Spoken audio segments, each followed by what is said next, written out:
You know what time it is. I know that you've been bored browsing all the normie content in your YouTube feed. Well, I'm finally here to free you from that terrible wasteland. It's time once again for the best content ever conceived of by Fire Emblem kind. You know the drill, another year, another top 10 list.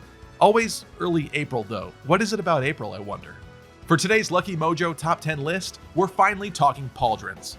And not just any banged up, dented, and sweaty pair. That's right, today we're counting down the top 10 shoulders and armpits in Fire Emblem. Let's go.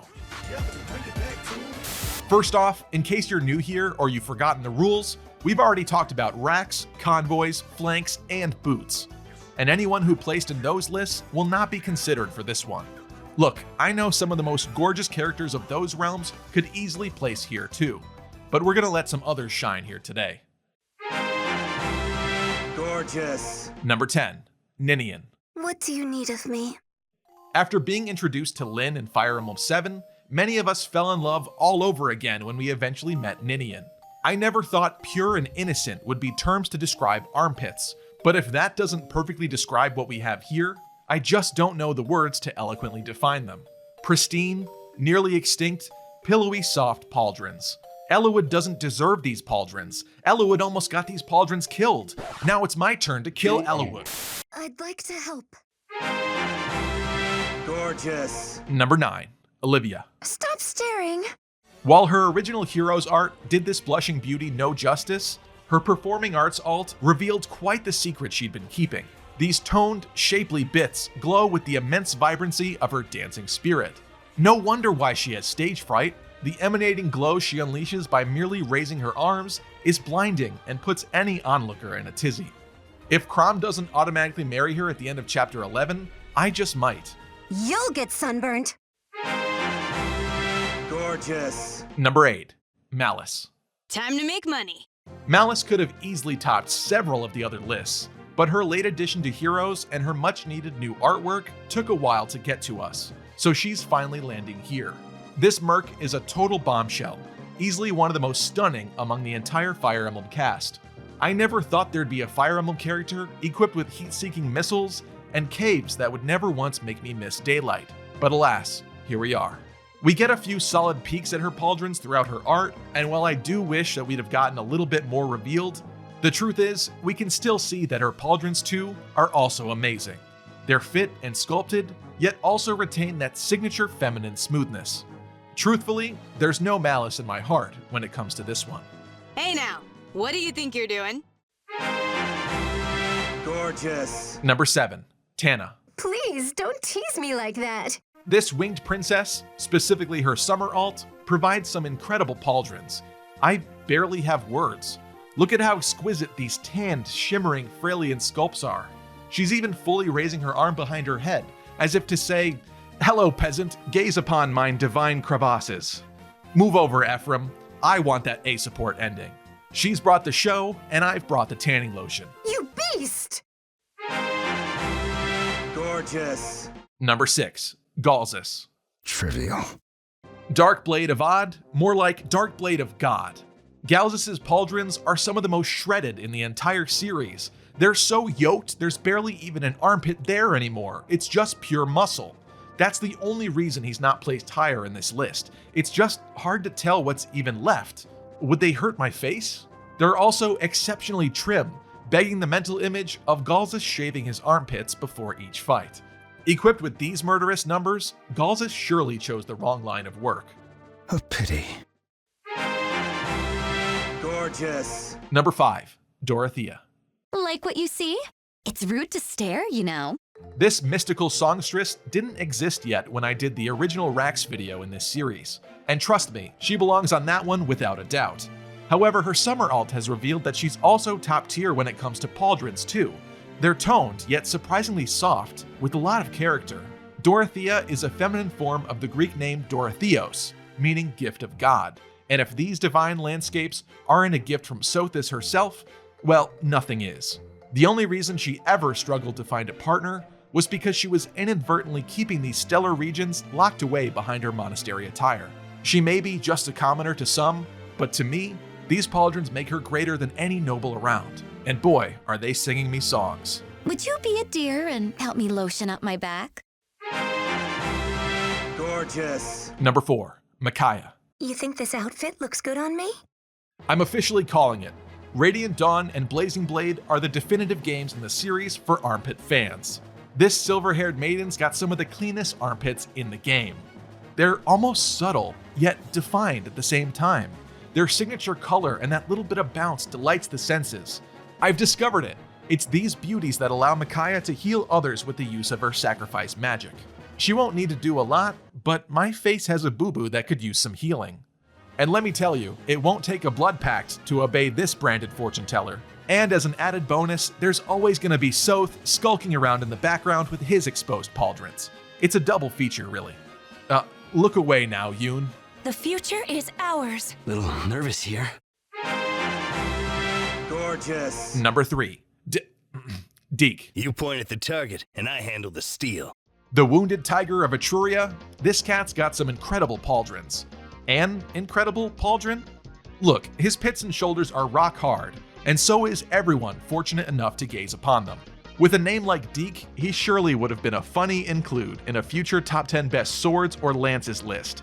But I just can't lie about his armpits. They belong here. Plus, his torn up skin and battle scars only further add to his calloused exterior, making for a truly unique and sultry pair.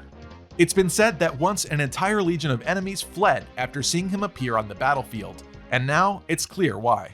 The truth is, these pits don't lie, and I'm starting to feel you, boy. Whoa, it ain't wise to sneak up on a mercenary kid. Gorgeous. Number 2, Mia. Today is a good day! Energetic, quirky, and prominently displaying her silky smooth pauldrons at every possible opportunity, Mia is definitely a pit girl. And if she's a pit girl, then I'm a pit guy. She's just got it all and is constantly flaunting it. It's like she wants your eyes on her pits, and she deserves it. There's a distinct connection here between mercenaries and great pits, and Intelligence Systems is definitely trying to send a message. This Lady of Blades True Blade has got some true pits. Ike was so obsessed staring at these Ashunera-blessed caverns that he was too busy to end up marrying anybody. So for his ending, he set off to explore the world and see if he could find better, but he never did. Anyone he did find simply couldn't compete with these. And I agree, I'd give her my stat boosters. You're a crafty one. And now let's pull over to the shoulder for some honorable mentions. Look, there's a boatload of characters that could have made it to this list, more than I would have even initially thought. The selection process was grueling, but here's the top tier runner-ups in my eyes. Ike. Point blank, Ike's hero's artwork leaves a lot to be desired, meaning that we don't get any solid glimpses of his nice buff pauldrons. But he is without a doubt the original pauldron boy in my eyes, and there's absolutely fan art backing this truth up. I just wish that Intelligence Systems would add them to heroes. Come on guys, forget the rest of the updates you're working on. You think that junk is quality of life? No. The real quality of life would be a shirtless summer Ike army crawling his way into my barracks. Me like Ike. Crom. Crom showed up on Best Convoys, but obviously he would have been a shoe-in here as well, or a shoulder-in, especially with his sexy branded pair. Katria. There are entire websites dedicated to Katria's armpits, but she was placed on convoys, so it was time for others to shine here. Rajat. Rajat was also placed before, but man does she have some incredible assets all around, just decked out everywhere, and with that incredible personality to boot.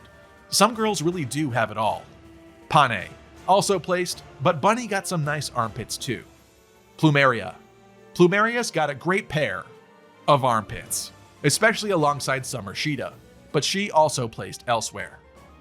Sheeta also made it to this list herself, but she just couldn't compete with the other bombshells. Azura. Another from the boots list, you could also make the argument that Azura is a pits girl, and you wouldn't be wrong either. Nyla. This wolf queen has a great pelt all around and could have easily placed. The competition was just so tough. I do have her in mind for another list though. Lean. Lean has some great armpits, like freshly shaved and ready for your face armpits. Better yet, we also get 3 unique angles in her art in which to view them, and each is equally glorious. But once again, she was also placed. Noir. Noir's pauldrons, entitled Blood and Thunder, would definitely make your blood rush. But once again, the competition was just so fierce. Marianne.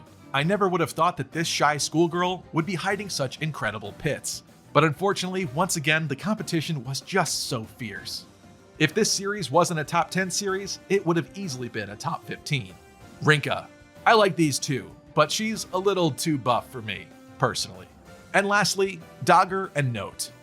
These two Jotunheimer giantesses probably have some really fit and juicy pauldrons. But original Daggers were tantalizingly blocked by her scarf of all things. Hey man, I'm trying to sneak a peek here. And Notes were also obscured by just about everything getting in the way. Even you, Trunk, get out of here. And even in their New Year's duo together, they're just slightly out of reach. And now we may never truly know. And that is the greatest shame of all. Gorgeous. Number 1. So here we are at number 1. I bet you thought I was on some hell, huh? Like you'd get through this whole video just to find out that Miss Jelly Pits of Lavender and ruler of the underworld would be number 1. Like we all wanted to face dive into those deep pockets of succulent purple goodness, slurping up every bit. You think you're clever? You think you're on to me? No. Why? Because when you bite into those jello pits and gobble them all up, there's no more pit to place your face into, just skeleton underneath. And that's creepy, man. I just can't do it. You always think you know, and yet you're always wrong. The 5th time wasn't the charm, so hold on to your butt. Here it comes. Number 1, Nemesis. Meaty, evil, scarred, ripped, undead. As the king of liberation, Daddy Nemesis has everything you've ever dreamed of in a pair of pauldrons, and more. Don't you want to be liberated? His muscles are so rock hard, there's even a pocket in there. A pocket for your face.